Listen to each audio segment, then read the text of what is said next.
નર્મદા જિલ્લાના ગરુડેશ્વર તાલુકામાં એક પરિવારે ગંભીર પારિવારિક વિવાદનો સામનો કરવો પડ્યો। એક પરિણીતા 181 અભ્યમ મહિલા હેલ્પલાઇનને જાણ કરી કે તેમના પતિ અને સાસુ દ્વારા તેમને માનસિક ત્રાસ આપવામાં આવી રહ્યો છે અને સૌથી ગંભીર બાબત એ હતી કે તેમની 8 મહિનાની ધાવણ કરતી બાળકીને સાસરી પક્ષ દ્વારા તેમની પાસેથી છીનવી લેવામાં આવી હતી। આ મુશ્કેલ પરિસ્થિતિમાં મહિલાએ મદદ માટે અભ્યમ ટીમનો સંપર્ક કર્યો હતો। માહિતી મળતાની સાથે જ રાજપીપળાની અભ્યમ ટીમ તાત્કાલિક ઘટના સ્થળે પહોંચી હતી।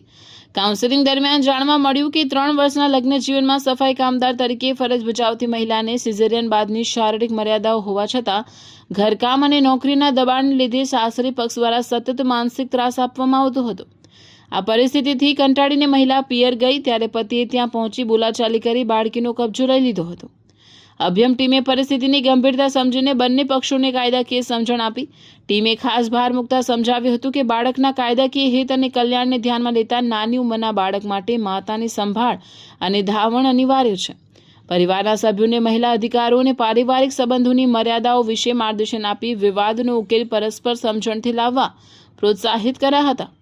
ટીમના અસરકારક કાઉન્સેલિંગના અંતે પતિએ પોતાની ભૂલ સ્વીકારી માફી માંગી હતી અને હવે સાથે રહેવા સહમતિ સાધી છે। 181 અભ્યમ ટીમની આ કામગીરી પ્રશંસનીય છે, જેણે ત્વરિત હસ્તક્ષેપ કરીને એક વિખેરાતા પરિવારને બચાવી લીધો છે। કાયદાકીય માર્ગદર્શનની સાથે માનવીય અભિગમ અપનાવી ટીમ દ્વારા જે રીતે બાળકી અને માતાના મિલનને સુનિશ્ચિત કરવામાં આવ્યું છે તે સામાજિક એકતા જાળવવામાં અભ્યમ ટીમની નિર્ણાયક ભૂમિકાને સ્પષ્ટ કરે છે।